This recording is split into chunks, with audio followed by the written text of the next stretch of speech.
What's up guys? Today we'll be working on my E39 530i and today we'll be doing the clutch switch wiring. Now, I manual swapped this car over 2 years ago at this point. I put the clutch switch in there, wired it to how a video suggested I do it, but it was a little bit different. And as a result, my car does not recognize the clutch switch being connected at all.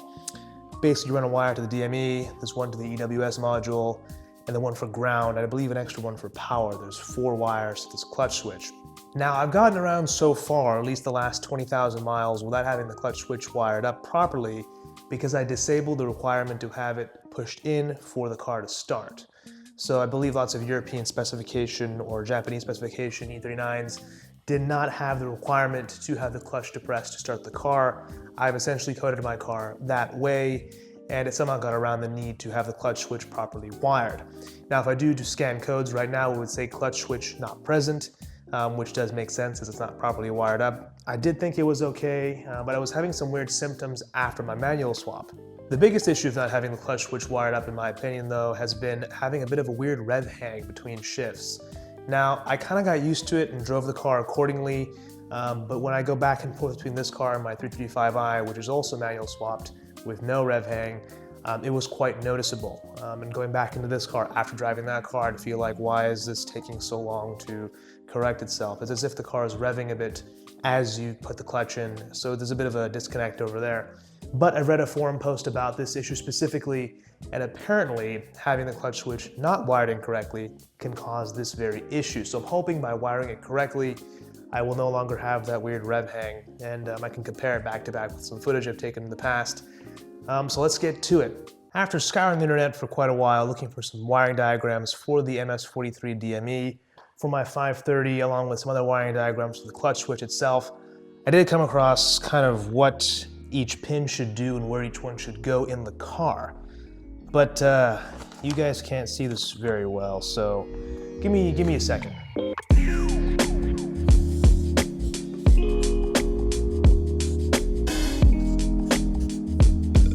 Feast your eyes upon my glorious artwork over here, which is this rudimentary wiring diagram, which should give you a basic idea of how this all works.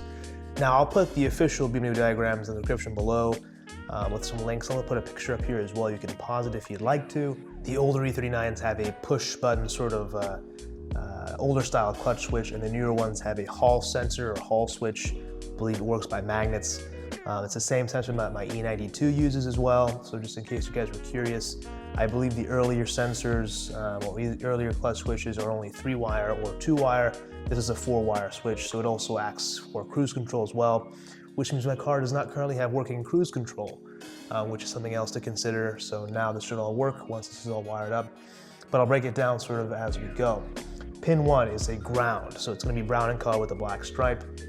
I had orange, which was the closest thing to brown I had, but that's what it looks like. It's going to go to X217 ground. Now, in BMW wiring diagrams, an X typically means a connector of sorts or a grounding block. So throughout the chassis, you'll find that these blocks that actually have a bunch of grounding wires from various modules that lead to one place, and they all go to this grounding block, which should be a good sort of ground on the chassis. Unfortunately, as these cars age, some of these grounding blocks do corrode, which causes lots and lots of problems. I have experienced that in the past, especially with how BMW E39 vapor seals can fail, allowing moisture into the cabin below the carpets. A little side note there. Pin 2 goes to the DME directly. Now, I do remember wiring this pretty well. It's a blue wire with a brown stripe on it. I think they label it as BL/BR or something like that in the wiring diagram, but just to make it simpler, that's how I have it there. The DME is called A6000 wiring diagrams with E39. Typically an A is a module of some sort. The connector is X60, I think it's 6004, not 60,004. It should be X6004, which is the 4th connector on the DME. I believe they're actually labeled as well if you look closely. It's gonna be pin 23. Like I said, I'm very sure I did wire this back when I did the swap, but I'll check for continuity just in case, because you never know with how things go sometimes. Pin 3 is gonna be a violet wire with a yellow stripe. Now, lime green was the closest thing I had to yellow, so that's gonna have to work for now. That goes to fuse 41 in the fuse box under the, I believe, glove box on the passenger side of the car. This can be a pain to work with, so hopefully it's not too bad. but we'll see when we get there. I'm actually the most concerned about doing this one with the car on the ground in my little confined space over here. It might be a pain, so we'll have to see how it goes. Pin 82 on the X10015, it could be 1015 connector, I'll have to double check on that. It's a 90 pin connector, so pin 82 will be pretty close to the end of it. F41 obviously refers to a fuse in this case, and then they'll put a little 5 in the diagram next to it, which is the 5 amp, which does make sense in this case. Pin number 4, the very last one, is going to be a blue wire with a black stripe. This one goes to the EWS module, so this will tell the car basically, okay, you're good to start, by sending a signal to the EWS module, which gives the okay for the car to start. This goes to the connector up front. It's a sort of a black connector. They call it X100 and this one will be a direct plug-in. I believe I did this one as well because that will have to be there in order to start the car as well, regardless of it being fully functional or not. So it is in place, I believe, but again, I'll check that one just to make sure. We'll go through each one of these just to be sure that we do have everything in place here, because I want this to work and I want cruise control back, most importantly. So let's get to it. This should be pretty easy. It should be close to the area down below the passenger, or down below the driver's side footwell, where the steering wheel is. This one we're checking for continuity. This one is definitely not wired at all. And then this one should be good to go already. So let's get to it. Again, this is for an MS43 E39 530i specifically. This may not apply to an M52 TU car 528 or any other E39 model, but this will be the case for an E39 530, potentially 525, not 100% sure on that, but let's get to it. Okay, so looking into the footwell, you can see kind of where the bottom of the trim below the steering wheel means there's a black plastic piece. At least in my case it's black. It could be tan or whatever color your interior is. There should be 3 T20 Torx screws that hold it in place. We're going to undo all 3 of those and pull that entire panel out. Here's a better look at those screws. They're actually Phillips head, not Torx. And you can see I'm nicely missing the one in the middle. How convenient. You know, I think the main reason I put this off for so long is just because working on this clutch switch below the steering wheel in the footwell is just such a pain without a lift or anything that can get the car significantly higher off the ground. Now, I could jack the car up, but the issue remains of me being sandwiched between the door and the B-pillar. So, not ideal, but let's get to it anyways. I've got my tiny Phillips head screwdriver, and I've got a flashlight, and it's gonna be hard for you guys to see all the details here, but I'll do my best to get the better angles once I have exposure to certain wires. All right, let me get this piece off rather ungracefully. Can confirm this does suck. My knees hurt, my back hurts, my head hurts, and now it just requires a little bit of wiggling. There is some sort of a speaker plugged in down here. I think it's the gong or some alarm speaker. And here it comes. All right, so here's our lovely trim panel. I'm not sure how well you guys can see that. I've got that taken out of the car. On the right side for you, there's a speaker with some green connectors on it. There's 3 different ones I have plugged into my car. It looks like you could have 4 connectors plugged in, but in this case, only 3. I want to say it's part of the alarm system. I'm not entirely sure. But yeah, we can put this all aside for now and get to the clutch switch itself. To do this properly, we also have to take off the trim panel below the steering wheel itself, because that's where the EWS is hiding. So first off, take off your trim panels, your wood trim or whatever trim you have. In this case, I have carbon graphite trim. We'll take that off on both the side to the left of your steering wheel and to the right. Take those both off, which is hiding a few Phillips screws, along with one also hiding on the side. I'll put a picture of that as well, behind a little cover piece. So take all those screws out, and this whole panel will drop down, along with some Phillips at the bottom to get better access to EWS. I can already see the clutch switch wires and how I've just done this so strangely. I'm not sure why I did it the way I did it, but we'll be fixing it all now and making sure it's all in good shape. You also might as well pull the hood latch, because we'll be going below to check out the DME soon. Nope, that sounds horrible. Guess I'm repairing that trim. That sucks. As you can kind of see, all of my components are pretty just worn out, unfortunately. So, gonna take some work to get all this stuff back in and in one piece. These are the joys of 23-year-old rubbers and plastics. But, you know, overall this car holds up well. So here's that small cap that covers up the screw on the very far left side. Gotta get all the Phillips head screws out. Now, before you unplug your battery, it's important to note that you probably should also put your steering wheel as far inward as possible to avoid it hurting you when you're trying to move stuff around below. And also put your seat back as far as possible. This trim is all jacked up too. Should probably buy a new one, but I heard they cost $200. So, unfortunately, little cars, whenever you take off panels and put them back on, it's just another level of wear and tear. So, the consequences of repairing things. All right, that should be good to come out aside from the OBD port, which is hanging on over there. This does get tricky because of some other panels in the way. I believe it's the one that connects to the steering wheel over here. Let's see if we can get all the stuff off. Some clips from the column, perfect. And there's a massive piece of foam that basically goes in between this panel and also behind where the screen is. So we kind of got to pull it out toward the door and get it out of that area. It does make things a bit more complicated, but it will be fine. Completely forgot one screw down there. There we go. Okay. There we go. Okay. Moral of the story is, if you push the foam backwards, it drops down much more easily than trying to pull it out forwards, because the rest of the dashboard is actually in the way. You can also see over there the OBD2 port is connected to that part of the dash, or this trim panel rather. You have to release this OBD connection down over here. There's a little bit of a lock mechanism. You pull the tab away from the connector and the whole thing can pop right out like so. I don't have an answer for that. See, I am not talking to you. Goodbye.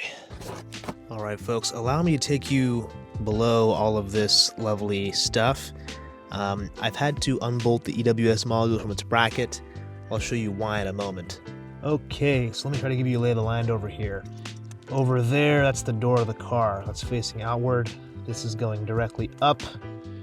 Steering wheel is over there. Again, very hard to film this area of the car. The EWS module is usually screwed in by these two screws. My fingertips are right over there. And that's what keeps it locked into place. Now, I've removed it because there are 3 8mm bolts that hold that entire bracket in place.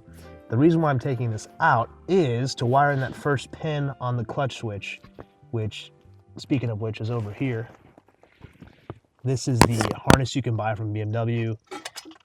It basically is a pigtail that comes off the clutch switch, which is hiding back over there on the slave, or actually the master cylinder. And you can see all of the wires we specified on that board before. Now, you can see I've used some connectors before to get things where they should be, but I don't trust them anymore. And these taps were previously connected to the brake pedal switch, which you can see in the middle of the screen over there. Those connections have now gotten a little bit chewed up, and I don't think they were successful taps, to be honest. So I'm going to wire those directly to the source instead of trying to going around it. This could have worked, I think, if I did it correctly and did a better job of it, but I'm just not happy with doing things this kind of way. So I'm going to, I guess, put some insulation around those wires so that they don't short out at all. The ones on the brake pedal switch, get those cleaned up, and wire each of these wires directly to the source, aside from the DME one, because I believe that one's actually good. This is the blue wire with the brown stripe.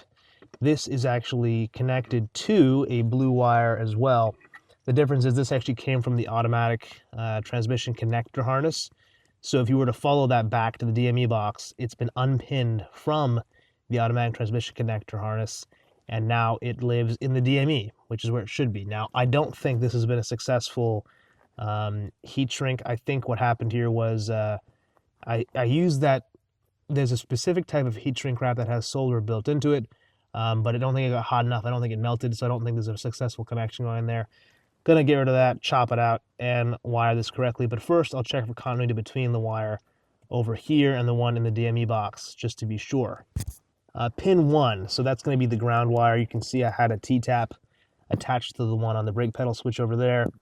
Didn't like that setup. Don't think it was working very well. So we're going to get rid of that as well, chop it off. And back to why I'm doing this, which is because if I take this off, there is, I believe that's X217 up there in the middle of the screen, where all of the brown wires with the black line go, all of the grounds. So hopefully if I take that out, I can wire the clutch switch ground directly to there, as that's where it's supposed to go. As for the other wire, the violet wire with the yellow stripe, that should go to fuse 41. That's going to be the pain to run, but first before I do that, I will check and make sure I can actually access fuse 41 with relative ease before I go out of my way to make my life horrible in doing that. So that's kind of the game plan over here. I'll do it one at a time, sort of in order, pin 1 through 4, and hopefully we get this working and fully functional by the time we're done. After cutting a zip tie, I was able to move the bracket out of the way for the EWS module, and I freed up that big block of connectors over there. We just have to squeeze those tabs on the back of X217 to remove it, and then we can actually connect our wire directly to that block of grounds over there to make life much easier. Now, if you have the correct, I guess, spade that can go on that pin, that's even better. It'll be a more successful connection overall, at least more OEM style. But as long as we can find a way to get it on there properly, at least to some extent, we'll be in good shape.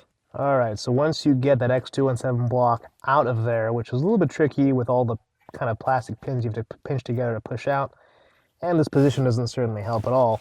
Once you get it out, you can actually take that entire slab out of the connector, and there you have it. You can see there's 2 free pins available. I unfortunately don't have those spades, but I think I'm going to solder it directly to one of those pins over there, or alternatively I could also attach to one of those existing spades, but realistically this is not going to go anywhere. Plus once you unplug the clutch switch, the wiring harness stays in the car anyways, so I don't really see a reason to not solder it directly to there. You know, that should work just fine. We can put it back in the plastic connector and we should be good to go. It'll be a much cleaner setup that way. And that's just pin 1 of 4. And by the way, this is the housing for all those spade connectors. They all sit in here. I retract my previous statement about soldering directly to that ground board, as I found this old Mercedes connector that I thankfully kept for a purpose just like this. Not the exact same size as the BMW spade on this connector specifically, but I did double check. It slides right on that connector block X217, and it'll fit in that plastic shroud as well, at least just barely. So this will work. I'm going to solder the brown ground connector to this wire right over here and slide this on as it would normally go. Also, I've confirmed that my prior just garbage butt connectors were not holding, as they both kind of pulled out with just hand force. This is the wire for WS that comes off the clutch switch. It's the blue wire with the black line on it. And I have this wire over here coming out of pin 8. This is a black wire. I believe I cannibalized this black wire from a transmission connector, automatic transmission connector, at least previously. I just kept it because I knew it would come in handy for something like this. On the EWS connector itself, if you press down a tab, you can actually slide off the sheathing for the connector, and you can view each of the individual pins as they're numbered on the connector. And I verified that I have pin 8 is this black wire right over here. Pin 8 then you can kind of see over there, it's the top right corner if you have the tab facing down. But this guy came off of my automatic transmission harness when I first did the swap. I kept all the connectors because they all already have the pins that fill the BMW connectors on them, which make them very useful when it comes to retrofitting or converting things. So this wire is good to go with pin 8, which means I just need to solder these two together. Then I'll have a perfect connection for that, which is pin 4 on the clutch switch. Once I have this ground set up and get rid of this stupid T-tap thing and have that put on this guy, this go to X217, then we're just left to confirm 2 wires. Confirming meaning the DME wire, which goes to pin 23 of X60004, and then also having this guy to go to a power source, which should be just fuse 45, fuse, I think 41, which is a 5-amp fuse on that side of the car. This will be the most annoying one, like I mentioned earlier. But let me just get the rest of these dialed in, and then we should be good from there. All right, folks, so EWS connector is soldered up, ready to go. The X217 ground, that one's ready to go as well, soldered up as well. Not fully reinstalled, but it is ready to go. DME, let's test this one out before we start that connection. Let me show you guys what I've done so far. So, Here is my multimeter. It's on the ohm setting for resistance. Go to the DME over here. This jungle of wires may look intimidating, but it's actually not that bad. To get to the X60004 connector, you have to remove this connector first on the very far left side. Easily pins right out. This is the X60004 over here. If we look on this side of the connector, it shows sort of what number is what for the pin numbers. You can see 21 is in the bottom half, which means 22, 23 be 2 pins over. If you press this tab right there, the entire black connector block slides out, and you can see number 23 will be right over here, which is the same blue and black wire that meets up in the cabin, or at least so we think. So that's kind of what I used to repin this connector back when I manual swapped the car. I'd stolen this pin from the automatic transmission harness, and I put it into over here. In fact, you can see these 2 connectors are actually left over from the automatic transmission harness. So in theory, I actually have a lot of other spare pins that I could borrow for the future for whatever reason I could possibly imagine. I could utilize these to access pins in or wiring in the cabin at least, or other parts of the car, which is useful to have, along with this one as well. Has some ground and some power, which is also good to have always. So those are kind of chilling out over here until I need them, or I can cannibalize these for their actual pins, which I might have to do later for fuse 41 for that connector, because it's probably going to be the same pin as this, or the same style. Anyways, back to the point at hand. So checking for resistance to make sure that wire is the same wire, or at least the pin in pin 23 is the exact same wire as the one that runs down to the footwell, which we have set up for a clutch switch for pin number 2. So have it rigged up, and it kind of works. It looks weird, but it works. Just trust me on this, guys. So we have one of our leads going over here to this wire. This wire is connected to one of these quick connectors to this. We actually tested this out by connecting my multimeter on both ends, one end to one end of the wire and one end to the other end of this wire, and I still had a 0 show, which means the wire was continuous, meaning no breakages in connection. If we follow that wire and go into the car, I have this red wire on the same connection as well, and that has using a quick connector to that blue and black wire we had previously connected to the clutch switch. Now it was using one of those terrible janky connectors, and I just said no thanks to that. We're going to check it first, and then if that's good to go, we will use that and actually solder it to the clutch switch wiring like we intended. So the idea is, if that wire truly does go to pin 23 like we expect it does, which I think it does, the multimeter should show a 0 when I tap the red lead to pin 23. So let's take a look, shall we? Let's see. Pin 23. Voila. 0. If I lift off, it goes back to 1. Pin 22 stays at 1. Pin 23 goes to 0, which means we're good to go. That wire is continuous with the pin on the connector, so we can go ahead and solder it up, and we will know we'll have a good connection there. All right, folks. Well, moving on to the glove box fuse box, which is very accessible by dropping the glove box. If you pop down, let's see where they go. Over here, don't mind all my lovely tapes down there. If you twist these little clips around, it'll drop down the glove box fuse box, which is home to lots of your car's fuses. A lot of the convenient ones are easy to access. And you got some spare fuses up top as well. So the clutch switch will go to fuse 41, which you can see already has a 5 amp fuse in there. And this whole connector is that connector we spoke of earlier on the board, or on the piece of paper rather. The issue here is if we look to pin 82, which is in the back of this over here, it's hard to see, but if you believe me when I tell you, pin 82 is occupied by this wire over here. It's violet with a yellow stripe on it, which is the exact same color wire we have down of our clutch switch, but it's also the same wire we have at the brake light switch. So clearly both wires are meant to come here at some point, but it's interesting that the diagrams all say that the clutch switch also goes there. So that leaves us with 2 options. We can either run a wire from the clutch switch directly to this fuse box, across the transmission tunnel and everything, bring it over here, and then use maybe 45 over here put an additional 5 amp fuse in there. There's already a pin in there you can see up top, but I don't have one for the bottom. Our other option, I think this might be the better option for the sake of convenience, and also it'll be just as effective, because we know that this wire from pin 82 is going directly to that brake pedal switch. What I might do is chop off a section of that and then solder both the connection for the clutch switch and the wire that goes over here to what's on the brake pedal switch, as that might be just as effective. Or I guess the better way of doing it would be having the wire that comes off of here split into two, one of which is the clutch switch, one of which is the brake pedal switch. That should work just fine, especially as people have in the past used T-taps, and those have also worked for them. In my case, it didn't work because I think my execution was poor, but I think if I were to solder it and make a Y in some sort of fashion, that probably would work just fine. So I might go ahead and do that.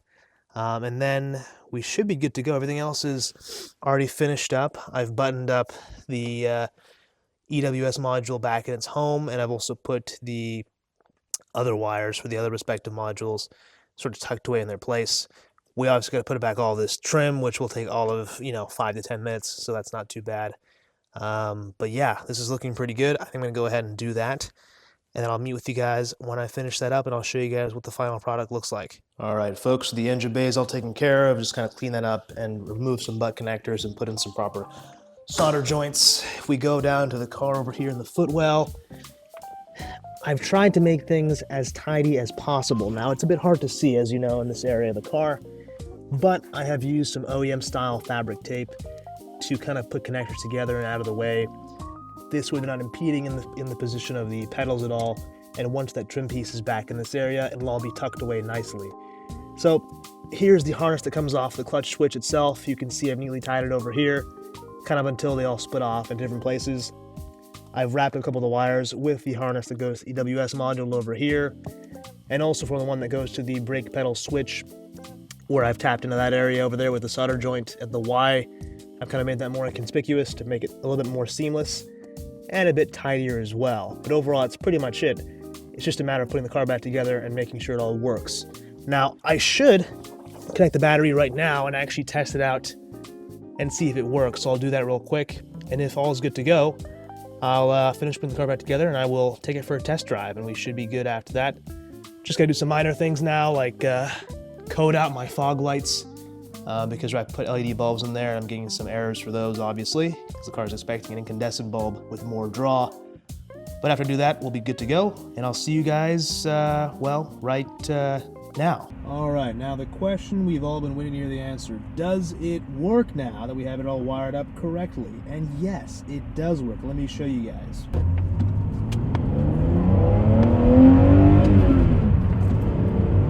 You'll have to ignore my rattling catalytic converters along with the stuff I have in the trunk, because that seems to be rattling as well.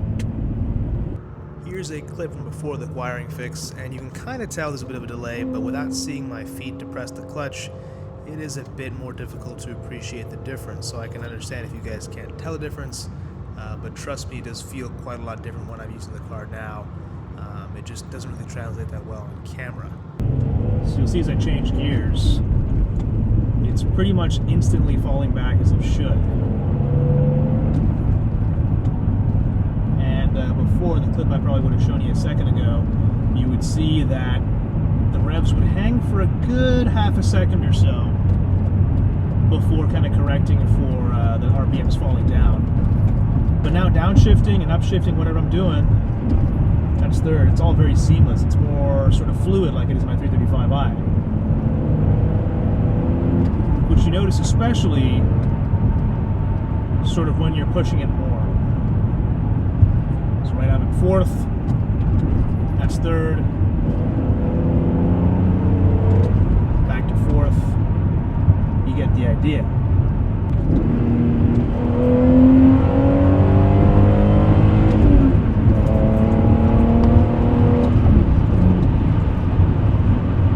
I almost have to relearn how to drive this car, because I've sort of accounted for that little rev hang it used to do.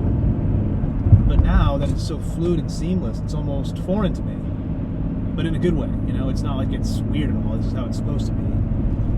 I've just gotten used to driving the car like this for years, which I don't know why I waited so long to do this, but you know how it is. I think I was just dreading working on the footwell, as you guys saw in the earlier clips when I was first doing this. I mean, it just kind of sucks working down there. But it was definitely worth it, because now I got cruise control back, and it just drives way better.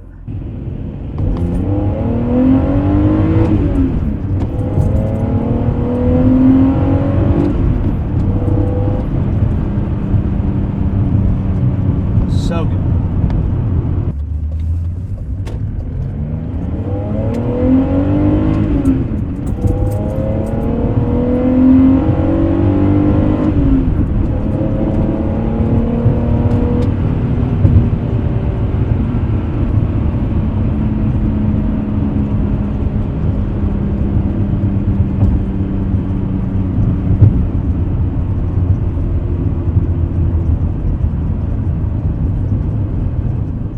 If you guys enjoyed this video and want to support the channel, be sure to check out sta-industries.com, where you guys can find tons of E39 inspired apparel, lots of clothing designs and hoodie designs that I've made myself. It goes a long way to help the channel out and make more videos like this. You can see I made some cool designs with the 5 Series silhouette and some other random facts about it and some of the cool designs as well, so be sure to check it out. Link in description below. And let me know if you got any recommendations for what to make, because I'm pretty open to it and I got some time. So yeah, let me know. See you guys in the next one.